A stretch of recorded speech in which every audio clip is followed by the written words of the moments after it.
ധീരജിനെ ഓർമ്മയുണ്ടോ?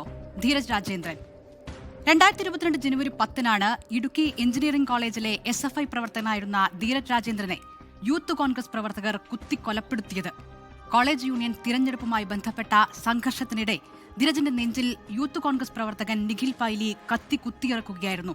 കേസിൽ അടുത്ത വർഷം ജനുവരി 19-ന് സാക്ഷിവിസ്താരം ആരംഭിക്കും.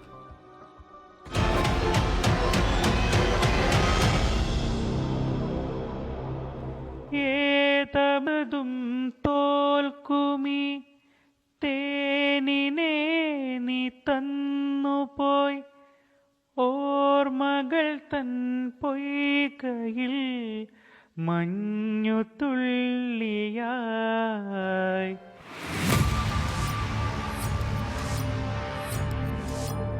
A budding computer engineer Dheeraj Rajendran തൻ്റെ ഇൻസ്റ്റാഗ്രാം പ്രൊഫൈലിൽ എഴുതിയിരുന്ന വാക്കുകളാണിത്.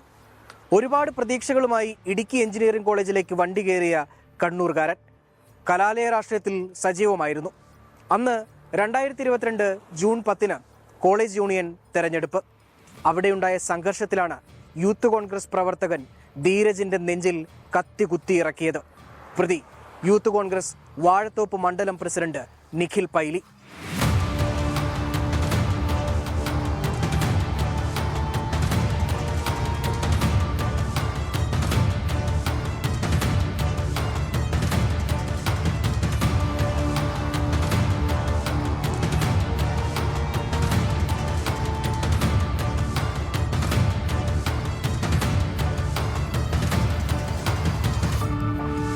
നിഖിൽ പൈലിയുടെ ബന്ധു ലിൻഡോ മാത്യു കോളേജ് യൂണിയൻ തെരഞ്ഞെടുപ്പിൽ KSU പാനലിൽ മത്സരിച്ചിരുന്നു. ഇതിന്റെ ഭാഗമായിട്ടാണ് നിഖിൽ പൈലി ഉൾപ്പെടെയുള്ള യൂത്ത് കോൺഗ്രസ് പ്രവർത്തകർ എഞ്ചിനീയറിംഗ് കോളേജ് ഗേറ്റിന് മുൻപിൽ തമ്പടിച്ചത്. ഇത് ചോദ്യം ചെയ്തതാണ് പിന്നീട് വലിയ സംഘർഷത്തിലേക്ക് നീങ്ങിയത്. അത് ധീരജിന്റെ ജീവൻ എടുക്കുന്ന അവസ്ഥ വരെ എത്തി.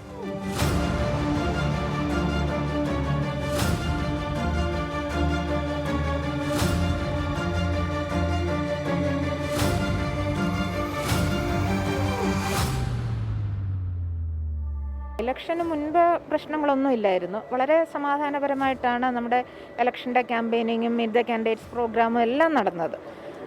ചെറിയ പരാതികളൊക്കെ കിട്ടിയത് ഗ്രീവൻസിൽ പരിശോധിച്ചു സമാധാനപരമായി തന്നെ തീർക്കുകയും ചെയ്തു. ഈ ഇലക്ഷൻ 1 മണി വരെ പോളിങ്ങും സ്മൂത്തായിട്ട് തന്നെ നടന്നു. അതിനുശേഷമാണ് പുറത്ത് എന്ന് വെച്ചാൽ നമ്മുടെ ഗേറ്റിനും പുറത്ത് ഗേറ്റിൽ നിന്ന് ഒരു 100 മീറ്റർ ദൂരെയായിട്ട് പുറത്ത് എനിക്ക് തോന്നുന്നു ആൾക്കാരുണ്ടായിരുന്നു എന്ന്. അതാണ് നമ്മളിപ്പം സംശയിക്കുന്നത്. കാരണം ക്യാമ്പസിനകത്തേക്ക് എക്സ്റ്റേണൽ ആരും കടത്തി വിട്ടിരുന്നില്ല. വരുന്ന ഓരോ ആളുടെയും ഐഡൻറ്റിറ്റിയൊക്കെ നോക്കി തന്നെയാണ് കയറ്റിയിരുന്നത്. അകത്താരും അങ്ങനെ പുറത്തുനിന്നുള്ള ആരും ഇല്ലായിരുന്നു. പക്ഷേ ഇവർ പുറത്തേക്ക് ഇറങ്ങിയതിന് ശേഷം ക്യാമ്പസിൽ നിന്ന് കുറച്ച് ദൂരമായിട്ട് വെച്ചാൽ ഒരു ജില്ലാ പഞ്ചായത്തിൻ്റെ ഗേറ്റിൻ്റെ അടുത്ത് വെച്ചാണ് ഈ പ്രശ്നങ്ങൾ ഉണ്ടായത്.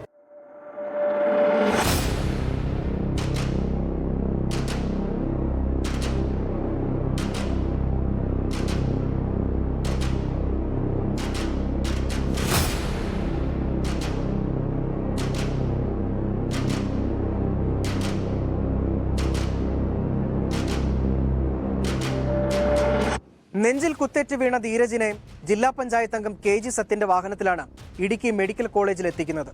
അവിടെ എത്തിയപ്പോഴേക്കും മരണം സംഭവിച്ചിരുന്നു. ധീരജിനൊപ്പം 2 വിദ്യാർത്ഥികൾക്കും അന്ന് പരിക്കേറ്റിരുന്നു. ഈ സംഭവം നടന്നതിന് പിന്നാലെ പ്രതികളായ KSU യൂത്ത് കോൺഗ്രസ് പ്രവർത്തകർ സ്ഥലത്ത് നിന്ന് ഓടി രക്ഷപ്പെടുകയായിരുന്നു. അക്രമം നടത്തിയതിനു ശേഷം നിഖിൽ പൈലി എഞ്ചിനീയറിംഗ് കോളേജ് പരിസരത്ത് നിന്നും ജില്ലാ പഞ്ചായത്തിന് മുൻപിലൂടെ കളക്ടറേറ്റിനടുത്തെത്തിയെന്നാണ് പോലീസിന് നൽകിയ മൊഴി. കുത്താൻ ഉപയോഗിച്ച കത്തി നിഖിൽ പൈലിയുടെ കൈവശം ആ നിമിഷം വരെ ഉണ്ടായിരുന്നു.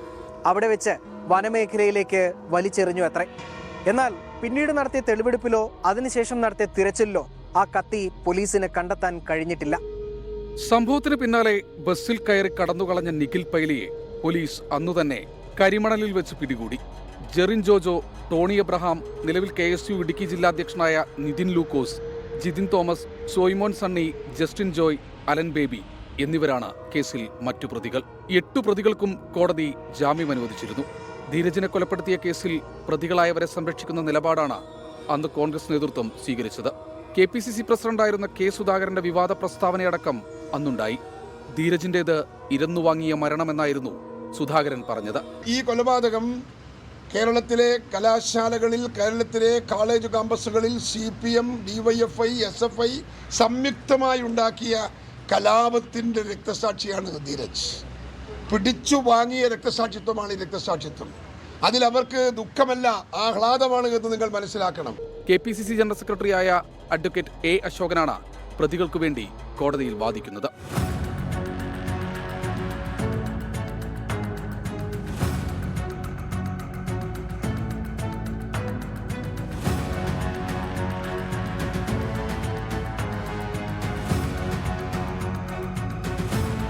കേസിലെ പ്രധാന തെളിവായ കുത്താൻ ഉപയോഗിച്ച കത്തി കണ്ടെത്താൻ കഴിയാത്തത് കോടതിയിൽ തിരിച്ചടിയാകുമോ എന്ന സംശയമുണ്ട്.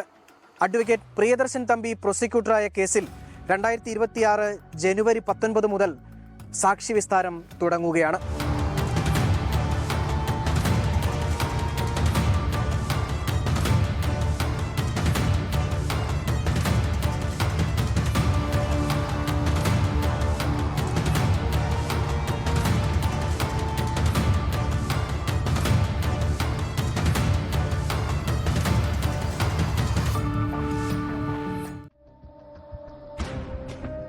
ക്യാമ്പസുകളിൽ രാഷ്ട്രീയം വേണം, പക്ഷേ രാഷ്ട്രീയത്തിന്റെ പേരിൽ അക്രമവും കൊലപാതകവും അത് ക്യാമ്പസിലായാലും പുറത്തായാലും ഒരു പരിഷ്കൃത സമൂഹം ഒഴിവാക്കേണ്ടത് തന്നെയാണ്. അതിന്റെ ഓർമ്മപ്പെടുത്തലാണ് ധീരജ്. ലോകത്തെവിടെയായാലും ഏത് സമയത്തും 24 വാർത്തകളും ഓഗ്മെന്റഡ് റിയാലിറ്റി പാക്കേജുകളും എക്സ്പ്ലെയിനറുകളും വിശദമായി കാണാൻ ഞങ്ങളുടെ YouTube ചാനൽ നിങ്ങൾക്ക് സബ്സ്ക്രൈബ് ചെയ്യാം.